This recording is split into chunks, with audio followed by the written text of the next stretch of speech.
Cannot seem to get my throat to cooperate and do right. So if I keep taking drinks, you understand why. I don't know why, but it's happening. All right. So we've been talking about Heshbon Nefesh. Where are my teens? Simon is here. Everybody else is. They're hiding out. Come out here where I can see you. They're on the Baptist road. No, we don't do Baptist rows. Welcome to Judaism. Come on. I want to be able to see you.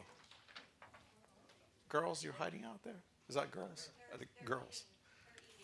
Oh, they're eating. Okay, eating is fine. Eating is good. Stay. After you're done eating, come join us. Okay. I don't know why girls like to hide. But. All right. So Heshbon Nefesh. We've been talking about this topic. What is in our hearts? What fills our hearts? And this is one of those topics that doesn't really have to end, because the truth is, when are we really truly done by looking at what's going on inside of our hearts? Never, really. I mean, every year we do the same thing, and every year we find something. Every time I read Torah, every time I read the prophets, there's something that strikes me in a whole new way, and I'm saying, Lord, I did not see this before, but for some reason this time it's really getting through to me. So this is the verse that I kind of picked as a theme. It's been on my mind. So this month of Elul is now here, and so we should sound our shofars, remind ourselves that God is righteous judge who calls us to righteousness. And this is Deuteronomy 8:2. We just a couple of weeks ago we read, God has led you in the wilderness those 40 years that he might humble you, testing you to know what is in your heart, whether you would keep his commandments or not. And that's the question we're asking. What is in our hearts? What is going on? Why do we not keep God's commandments? Why would we say we want to, but then fail to do so in some instances? And so the practice of Heshbon Nefesh in Judaism is about being mindful and self-aware. It's a way of living one's life and examining one's actions and motivations. Heshbon Nefesh is an intentional and periodic glance inside of one's own heart. It's intent to see what needs correction. There's a couple of practices that I want you to know that are really key in Judaism, and Heshbon Nefesh is one of those I think more people should catch on to.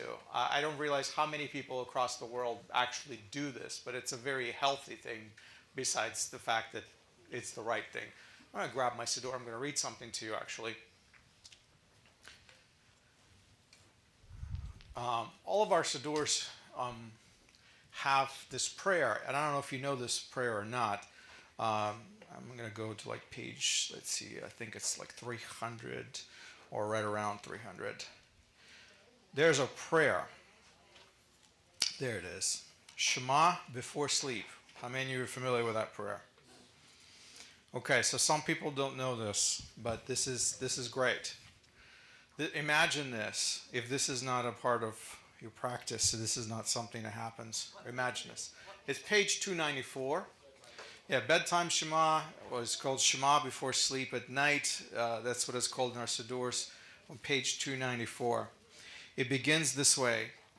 I hereby forgive anyone who has angered or provoked me or sinned against me, physically or financially, or by failing to give me due respect. In any other matter relating to me, involuntarily or willingly, inadvertently or deliberately, whether in word or deed, let no one incur punishment because of me. And it goes on. So just enjoy. If you don't know this prayer, read it over. The core of it is Shema. But then there's a lot of awesome passages right here besides Shema that help us to tune our hearts to Hashem. And it's so important, especially in the end of the day when all things are said and done, to just kind of offer it up to Hashem and say, Lord, I forgive all, I forget all, tomorrow is a new day, but for right now, I'm just going to let it go, and I'm going to sleep in peace.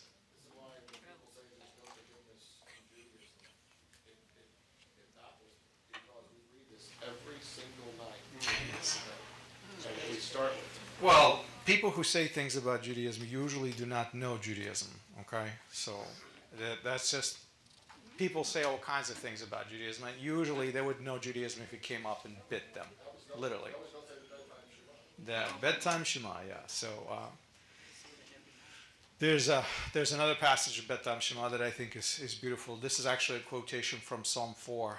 It says, "Tremble and do not sin. Search your heart as you lie on your bed and be silent." Selah. And you're supposed to recite it 3 times. 3 times. Beautiful, beautiful prayer. If you ever need something to meditate upon right before you drift off, or you've had a hard time drifting off, this is a good one. Because this is what I'm talking about. When I say Heshbon Nefesh, this is looking in our heart.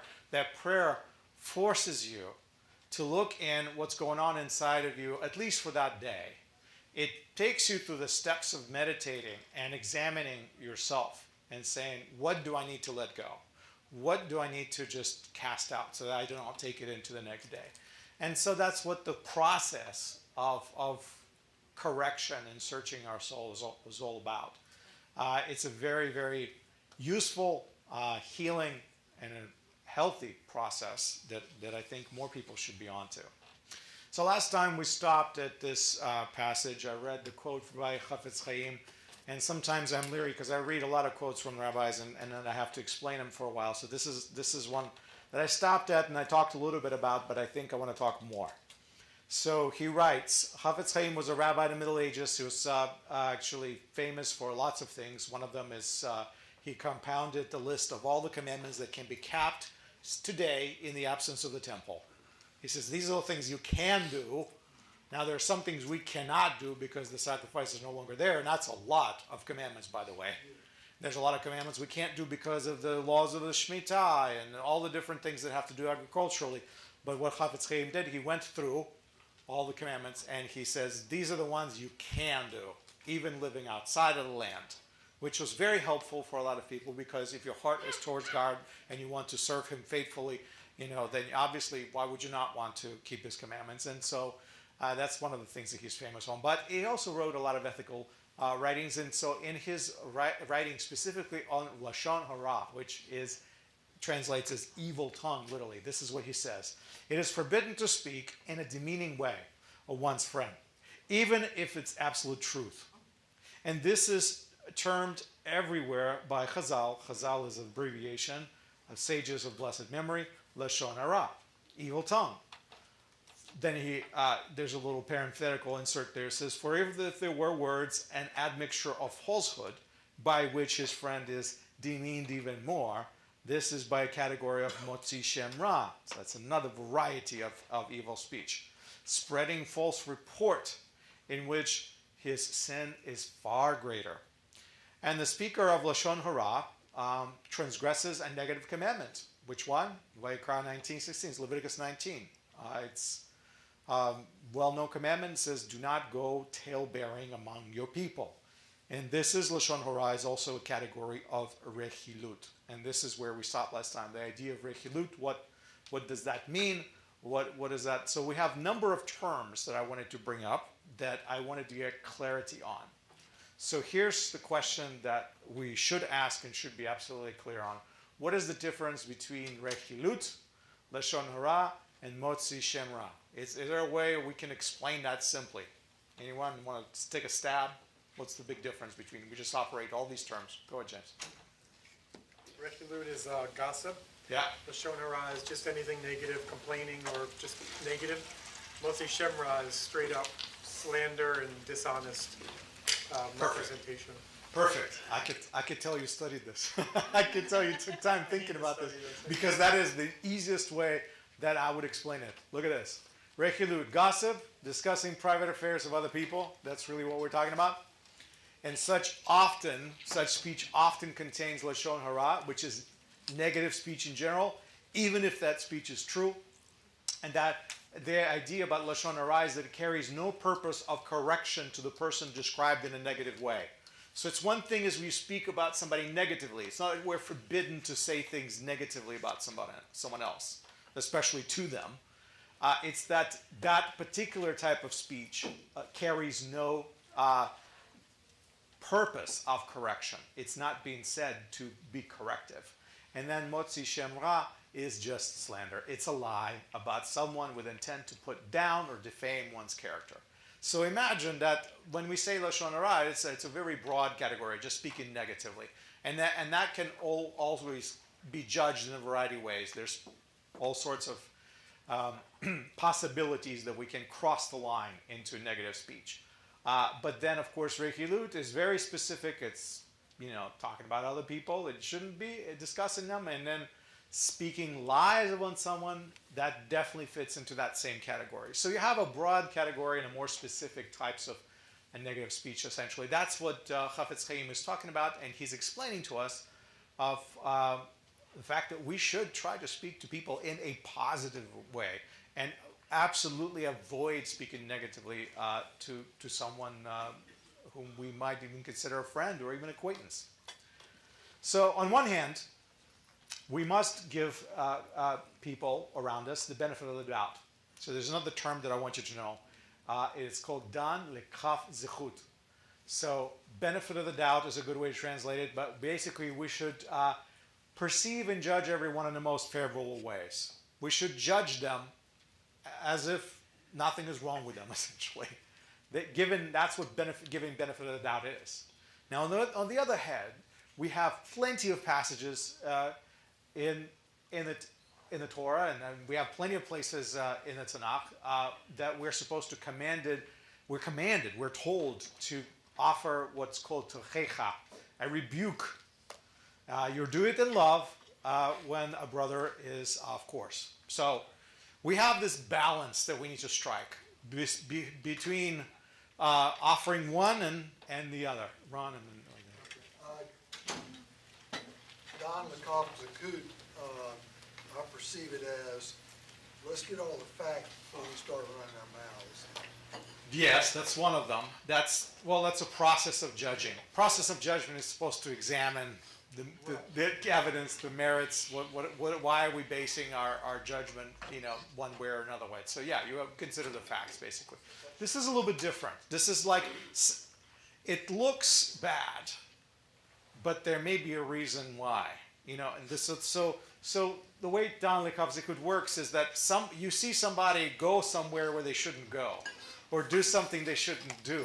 You can assume the worst and say, oh, they're just a terrible sinner. There goes that person who is disingenuous. They're doing something that last week they told me not to do, right? Or you can not know what's actually going on, and there's something more to this picture, and you're judging them unfavorably based on circumstances you don't really understand. Suppose that person's going into a place where he shouldn't go to get someone else out. Right. You never know. That's what I'm saying. It's just, you will see things happen in life, and it's very easy to just quickly say, that means this. That's normal. It's human. That's what we do all the time. We make these quick snap judgments. But Jewish tradition says, wait a minute, give them the benefit of the doubt. Don't immediately assume something is true, even if it looks that way. Get to the bottom of it, so to say. Yeah. The Chafetz Chaim also says that Lashon Hara comes from not judging people favorably. Yes. So it's like the root of evil speech. Yes, it is. It is. This is important for us to understand that when we examine our hearts, we have to understand where do things come from. We can look at the final behavior, right? But the question is, where is it originating from? There's a reason why we got to where we are. And that's where we always want to end up, getting to the root, getting to the source. And so, yes, absolutely right. Being judgmental in an appropriate way, not giving a person a benefit of the doubt, quickly judging somebody could say, because next time we see each other, I will go into gossip and I'll say, guess who I saw walking into such and such place? And now that starts a gossip, because then you're going to repeat it to somebody else. And now that person is known as the person for going into such places, which is complete defamation and slander, which is completely not true now. Now we are communally become actually guilty of a much greater sin, which is slander. That's pretty big. So he goes from something innocent of not really knowing what's going on, making a wrong judgment about somebody, to really being completely wrong. and besmirching a person's name publicly now, because now that person is developing a reputation for being known for things which are not true. So, how do you balance that with tochecha? That's a tough one. So, and it's the lack of balance in this area that really is the most common way in which we act sinfully against other people through inappropriate speech. It's really that area where we probably struggle the most and make the most mistakes, and that's when we have to ask forgiveness, because we do make these mistakes. So here's a verse for you. I'm sorry. Here's the source. Leviticus 19. This is the verse we've been talking about. It says, "You shall not go about as a talebearer among your people." Now look at the Hebrew right there I included. It says, "Lo telech, okay, rachil ba'amecha." So do not literally go, okay, halach, to walk. Do not walk. Do not go walking around, okay? Rachil, and that's that word rechilut that we talked about. Tale-bearing, gossip, right? Do not go telling, do not walk around telling everybody something like that about your brother, okay? You are not to act against the life, or literally Hebrew says blood of your neighbor. So this can get bloody. I am the Lord. So person's life could be actually at stake if we go around telling stories about them. This is a problem. And of course, Torah is speaking to a society that was probably a bit more violent than ours. They took vengeance very seriously. For example, if somebody did something, people would go and avenge that person. And they would do such thing as a blood vengeance, actually, and search out and destroy that person until they're done and they're over. So verse 17, it says, "You shall not hate your fellow in your heart." Look at what it says. It says, "Lo tisna et achicha." So, belevavecha. So do not hate, literally. Sana is hate, hatred. You should not despise your brother in your heart. Achicha, right? Your brother. So a brother here implies something a little bit more close than just a stranger. And it says, "You may surely reprove your neighbor." So look at this. It says, let's see, chocheach tocheach. It's a tough one for me to pronounce for some reason. It's a repeat, right? This is where we get our word tochecha from, the rebuke, right? When you tell somebody off. It says it twice. But look who you're supposed to do this. I know English translated this to your neighbor. It says et amitcha. So what is amitecha? Well, amitecha is a comrade, a fellow person of yours, essentially. So it's a very interesting term that Torah uses. And you're supposed to reprove your neighbor, rebuke them if you do not want to incur, but do not incur sin.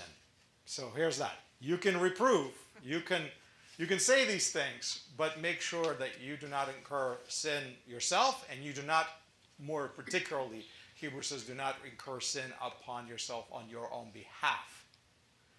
So, like, essentially, some people might be walking off the path into a very dangerous territory, and it is important for us to rebuke them.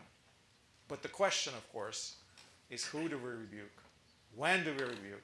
How do we rebuke? These are the questions that we have to ask, because it's one thing just to tell a person off. It's another thing to do it in the right way, that it will be accepted. Do we have the right to say it to this person? Are we the person to say it to this person? Or maybe somebody else should be that person.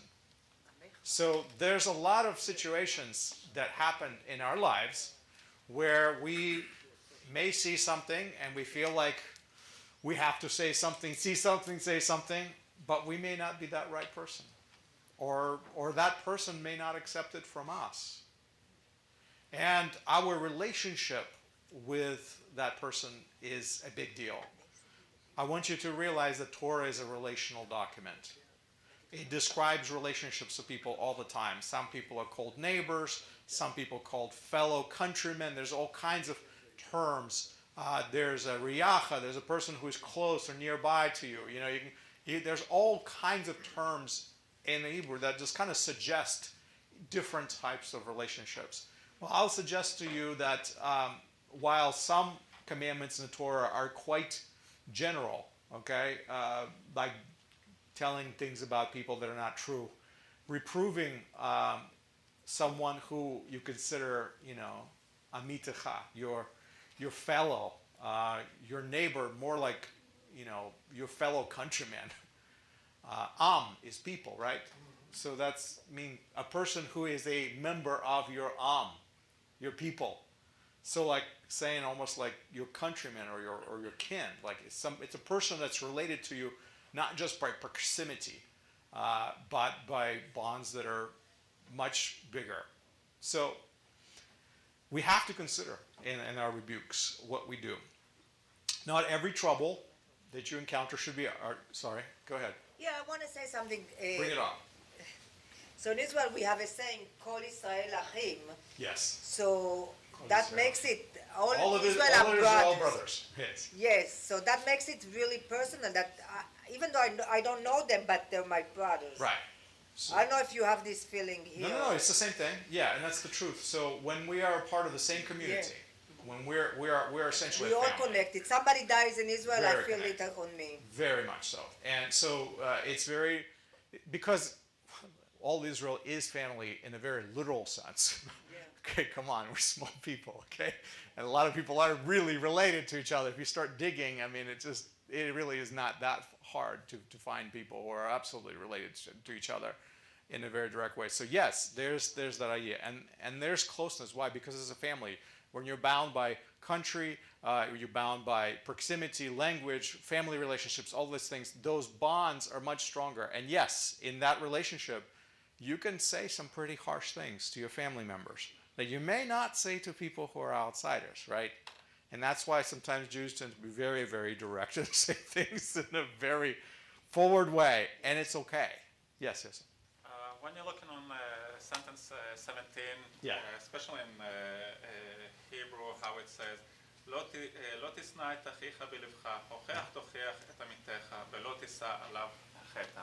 That means, first of all, don't hate your brother in your heart, then go to him to prove his wrong, Right. so you won't carry a sin, that his sin that you saw that he did, or Right. If you see something that your brother does that you know is going to hurt him, because you know this is what chet does, it hurts. It eventually will bring suffering into our life. Either because of the circumstances or because Hashem judges us, or whatever reason, or justice catches up to us, whatever that may be, it will hurt. So it is actually an act of love to go and point that out.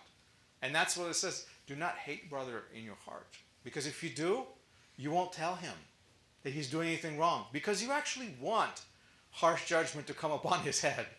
Because that's what happens. If I hate you, I want you to be punished to the fullest extent of the law. Okay? If I like you, I want God to be merciful to you and not punish you. But if I hate you, I want you to get maximum sentence. And this is what the sense is. As I said, Torah is a very relational document. It keeps talking about relating to each other on that personal level. But it is so complicated because this is where we mess it up, essentially, is sometimes we don't have the right relationship to say things to people. And also, the godly rebuke is to restore. Yes. Psalms, Proverbs, the Apostles, they all make references to this, to restore someone. And like you're saying, if I hate my brother in my heart, see you later, Gator. You're cutting them up, not Yep. restoring them. You're hurting them. You're using this moment to hurt them rather than to help them, right?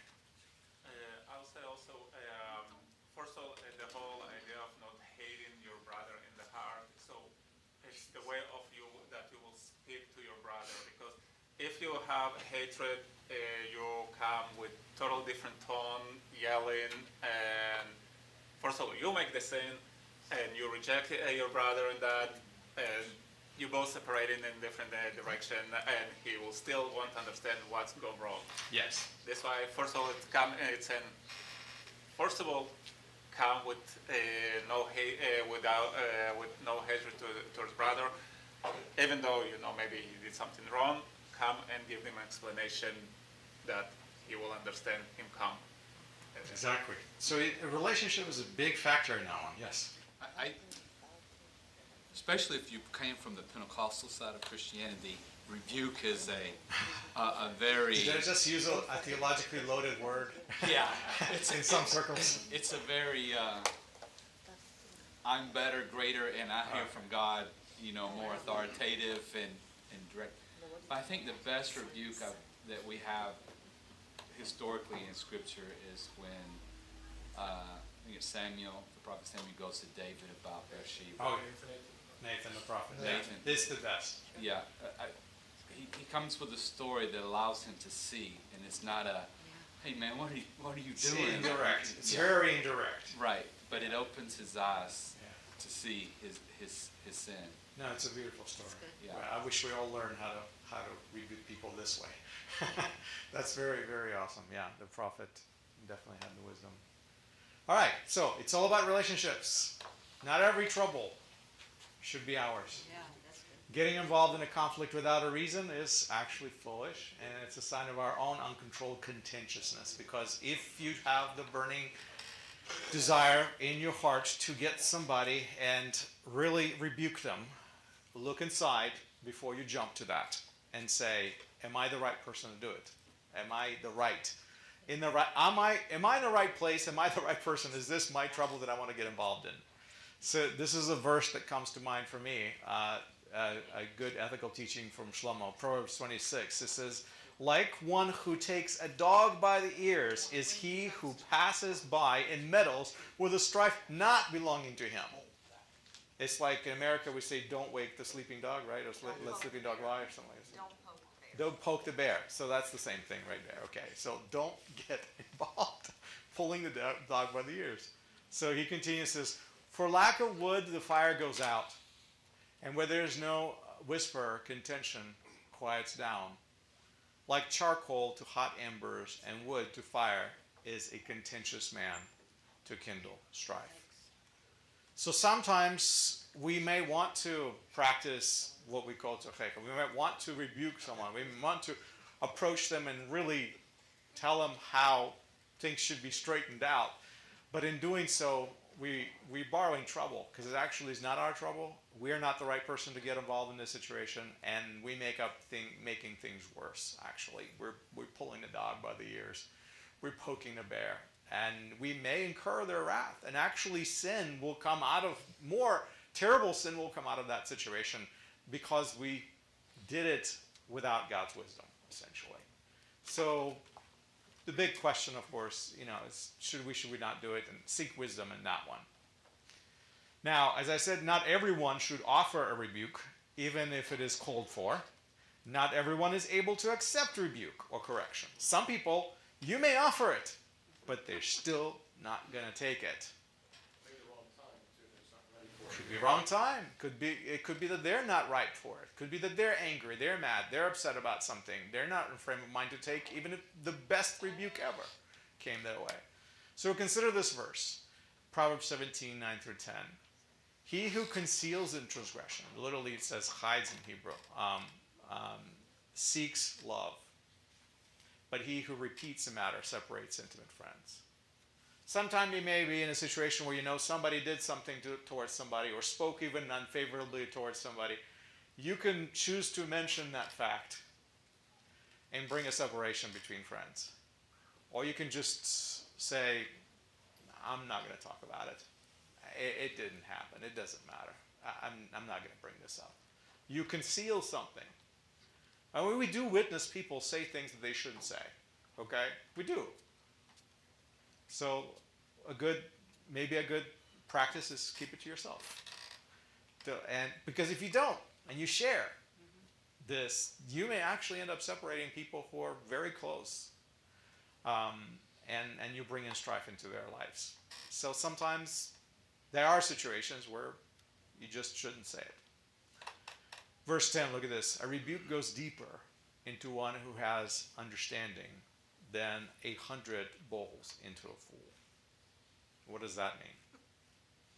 A rebuke goes deeper into a person who has understanding. A person who is insightful, a person who is practicing Heshbon Nefesh and receives rebuke, a person who lives their life in a way that they are searching their hearts and they receive rebuke from a friend or a brother, it's going to cut them pretty deep because they're already in a state of mind of looking inside upon in themselves. But a person who does not live a mindful life, a person who's just oblivious, they're not likely to receive it. They will have the reaction of a fool, like what Proverbs says a lot. Yeah, James. So what's convicting about that is it's about Emunah. Mm-hmm. So the person who's, like you said, is in that process, they know that rebuke came from the Creator. Yes. And that person was just the messenger. Yes. And that's deeper than just a person telling you what you need to work on. You know that this came from the Creator through that person. Yes. A fool is someone who attacks the person holding the stick. Right. Attacks the stick, not the person holding. Yeah. Yes, attacks the person who attacks the stick. That's a good way of explaining it. I like that analogy. So if we're a contemplative person, we're a person of faith, we're someone who seeks God and is really seeking what's going on in my heart and asking these kind of questions. We hear rebuke, yeah, it cuts us, especially if it's true. You know it, because you're already in that place. Your heart is already tender in that sense. But not everyone is in that position. So again, imagine now you are the person who's delivering that message. You're the one who's poking the bear. Okay, you're going to get bitten. That's what's going to happen. So sometimes it's not the time. Sometimes we're not the right person. There's a balance. All of what I'm trying to say is I'm showing to you that there's a balance between our need to reprove somebody and a need of not make a judgment and a need to actually sometimes just withhold it and not do it, or get somebody else to do it, perhaps, or maybe they're not ready. It's not time. So I'm throwing out these verses for you because I want you to think of specific situations that you may be involved with, things that you may have been involved in the past, or maybe you will be involved in the past. Maybe this will help you, because in the end, this is what a life of faith is, right? Trusting and knowing these kinds of things. So it's a lifestyle. So while the Jewish value of Dan Likav Zichut, the benefit of the doubt, extends to everyone, Tochecha, rebuke, is reserved only for those in our inner circle. And let me stress that again. When I read that Torah, when I read that, I want you to realize this is a relational document. It is not written for people or how you deal with the outside world. It is for the family. It's for the in crowd. It's for your inner circle. Because it will never be accepted by the world. You are an outsider. Criticism, even spoken in love, can be hard to take. It's most unwise to offer words of rebuke to someone who is in no way yoked with you. They have no obligation to listen and no motivation to accept the message as a loving correction. Think about this. You could say all the right things and they will not be accepted. Why? Because this person has no obligation to listen to you. You are nobody to them, or not that important, per se. You don't have a connection. You're not a family. If they lose you, no big deal. You see? So, do we spend the time offering correction to a person like that? Will that actually lead to something happening in their life? A correction will happen? Very unlikely. Very unlikely. So while it's tempting to go correct the whole world, let's concentrate on the family. Because at least when a correction is heard from someone who's close to, from your own family member that you know loves you and is tied with you and is not going anywhere, you know that that is being done in love because they care about you. And just because they say something about you, it's not to hurt you. So it's that relationship, again, is very important. We don't chastise the world, but we certainly can, within the family, do this. And that's the right thing to do. Because to each other, we have an obligation. to each other, we have a yoke. And the motivation is to have a good relationship with people within our family, which is why we listen to our family versus strangers who don't matter. So this is a mistake I see people making all the time, trying to rebuke or correct somebody who has no ties and no relationship to them. They don't mean anything to them. When people misread Torah, they misapply it. They think that it's general rule for all of humanity. It really speaks that internal, family language. And once you start thinking about it, you realize why. Proverbs 13. How about that one? I'm full of Proverbs today. I've been reading Proverbs, so all these things jump out at me. So whatever I read is what you guys end up usually reading along with me. A wise son accepts his father's discipline, but a scoffer does not listen to rebuke. From the fruit of a man's mouth he enjoys good. The desire of the treacherous is violence. The one who guards his mouth preserves his life. The one who opens wide his lips comes to ruin. That last one is especially tough. Sometimes we speak before we think, and when that happens, it can cost us our life. Let's put it that way. I'm being dramatic about it, but it can cost us our relationship, we could say, right? It can cost us good friendship. It can cost us a lot of things. But in the context over there, we are talking about life. When Yeshua talked about in the famous Sermon on the Mount, right? When he talked about not hating people, he talked about not saying bad things to people, because that he was comparing with murder. He's comparing that with killing. Now, why would he do that? Because in a sense, mouth kills. It can lead to that. Remember we talked about this process of how things are born within us. First we think it, right? Then we say it. Then later we do it. So first we start saying, I hate you, right? Then we actually start hating people in a very tangible way. But it is born in our heart, and then it just manifests itself. It works its way out. And what if we could stop it, is the question. Also, in Hebrew it's saying, Chaim v'mavet b'yad halashon. Okay. So it goes from your life, from life to death. No, life and death is in the hand of the tongue. Is in the hands of the tongue, yeah. In the hand of the tongue, yeah. That's essentially very similar. So yeah, we can talk about violence. We can talk about losing your life, and our lips can lead to ruin. Now, I did read some last time from James too that kind of sounded a lot like that too.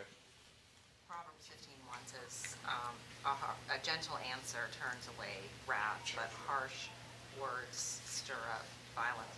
I'm not quoting it exactly, but yeah, that's like what kind of ties into verse 3 there about, guarding your mouth and then opening things up to ruin.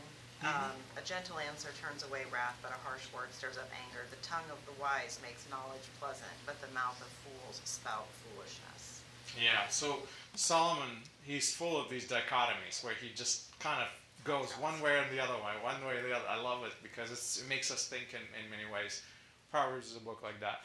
But sometimes we're kind of in the middle. We're in between, actually. We may not be on two extremes. So here's a passage I want you to know about. You probably know this one very well, Matthew 18. If your brother sins, go and show him that his fault in private. Notice that right there. If he listens to you, you have won your brother. But if he doesn't listen to you, take one or two more with you, so that by the mouth of 2 or 3 witnesses, every fact may be confirmed. If he refuses to listen to them, tell it to the community. And if he refuses to listen even in community, let him be as a Gentile, as a tax collector. Now, a lot of translations that I found in the Christian Bible, instead of the word community, it says church. Guess what? Matthew 18 does not have church, because there is no church in Matthew 18. Okay. So, but it says, go tell it to the church. And I always laugh about it, because the last part right there says, and they treat him as a Gentile, a tax collector. In the church full of Gentiles, how do you treat somebody as a Gentile? Is what I want to know. That's why I always found that passage laughable in some translations when I read it. That's why I had to do a little justice to correct it, because it's kind of silly to read it that way. But you get the idea. You have a problem, you go to that person, they don't listen, you take a couple more, you go back to them. This is a very solid rule, right? But notice, this is based on a relationship. Now let me ask you a question. All the Christians know this. I mean, this is a famous Christian teaching right there. Have you ever actually seen this work? Some of you have, some of you probably haven't. Have you ever actually seen this work? Like, I mean, I've seen this work a couple of times, but most of the time I haven't seen it work. You know why? Where's the yoke? Where's the connection? When these things are being said, let's say somebody calls me on something, right? If I don't have a family-like relationship with people, let's say it's something bad, right? If I don't have a family-like relationship, I don't have that yoking with them, I just get up and walk away. So now, in the ancient days, when the community, when your church, your kehillah, right? When your people, your group of people, was the only group out there in the whole city. I mean, you're living in a town and it has one synagogue, right? You're going to get kicked out of the synagogue. Where are you going to go? You're going to go to the next town, right? And they're going to tell you, why aren't you going to your synagogue? Because they know you're not from around here. And you say, oh, they kicked me out. I'm like, oh, and we want you in? Seriously? See, but here, people just walk across the street and go to another community, right? This is it. It's that simple. That's why that verse does not work. It doesn't work.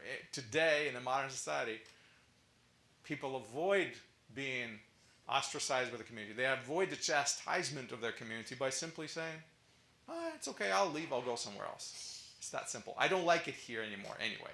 But when you have that family connection, when you realize these are the people you do not leave, you don't just get up and leave. Then all of a sudden, taking that reproach becomes something doable, something serious, something realistic. See, you could see how this can work or not work. James, you had something? I think to your point too, the reason it, in my experience, has not worked in the church also is because even what he says here is not halakhic, really. He's pointing out principles, but there's a lot of Jewish law in between each of those lines, and Chafetz Chaim talks about them. So unless you really know how to thread that needle properly, and then unfortunately most of the church hasn't had that tradition, you run into the walls of ego, and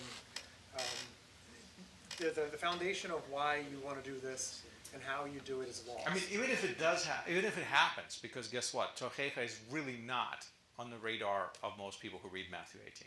Okay, let's just put it that way. Even if you do have it in your mind to actually practice this idea, there's a lot in there, as James says. There's a lot. You know, the saying in private, the two witnesses, I mean, all of this, each one of these statements actually can be unpacked. But you get the idea. These are good principles. These are principles for life. And it's supposed to work.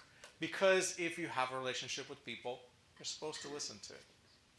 And if you have to take it to the whole entire community, now that's very embarrassing, obviously. But then look at the last one, you know. Just basically treat him as a Gentile and tax collector. They're out. That's terrible. All right, another proverb for you. I'm full of proverbs today. The words of a whisperer are like dainty morsels, and they go down into the innermost parts of the body. Like an earthen vessel overlaid with silver dross are burning lips and a wicked heart. He who hates disguises it with his lips, but he lays up deceit in his heart. It's all about our heart, if you haven't figured this out yet. A lot of our speech, a lot of our words, a lot of the things that we say, do not say, the motivations, why we say it, who we say it to, a lot of it has to do with our heart, which is why that's what we're doing, is we're searching our hearts. We're looking at that. You know, biggest advice I can always give people is push a pause button, you know. Yeah, because we can't push the pause button. You know, just we don't. Our pause button is missing or broken or something like that. This is the world we live in. We don't have it. But one of the wisest things I could possibly imagine is pushing a little bit of a pause button sometimes before we do something like that, because it has implications, and that's what I mean. So sometimes a lot of wisdom is required in some situations. But we hear things, we want to act on them. But in the end, it's what we're filled with, right? It can look good on the outside. What's really going on the inside? What is going on in our hearts? All right, another one, since we had not enough Proverbs today. Proverbs 26, look at this one. Shlomo says, believe people, but be discerning. Discernment is a big part of acting right in situations like this, and this is why we should pause and pray. It says, when he speaks graciously, do not believe him, for there are 7 abominations in his heart. Ooh, that's a lot. Though his hatred covers itself with guile, his wickedness will be revealed before the assembly. He who digs a pit will fall into it, and he who rolls a stone, it will come back on him. A lying tongue hates those it crushes, and a flattering mouth works ruin. There's a lot in that. This is another one of those verses that I come across and I say, okay, Shlomo is telling me not to believe people because people can lie. People can deceive. I mean, sometimes you would speak to a person and it's a cover-up. They're saying something, but they're saying it because it needs to be said to cover up something else that is not being said. And says there's 7 abominations in his heart. That's pretty wicked right there. So don't believe him, he says. Now, Shlomo, out of all people, right? You wrote Book of Ecclesiastes. If you want a little bit more of the negative aspect of things, you can read that one. So he goes into some very murky ways of looking at humanity, right? Sukkah, that's right. Murky way of looking at humanity. But sometimes that comes through even here. So, but again, our heart and our mouth seem to work in concert together, whether we're talking about a people who use it for wickedness or people who are using it for flattery or things like that. Not everything that we hear should be even believed. That's what we should keep in mind. All right, that gets me to the end of my slides. So, ladies and gentlemen, what do you think? Yeah, Simon says you like it. Yeah, okay, good. You got something that you took away from that. That's good. Fantastic. So Heshbon Nefesh. So let's keep doing that this season, and let's keep pushing that pause button. Okay. All right. Thank you.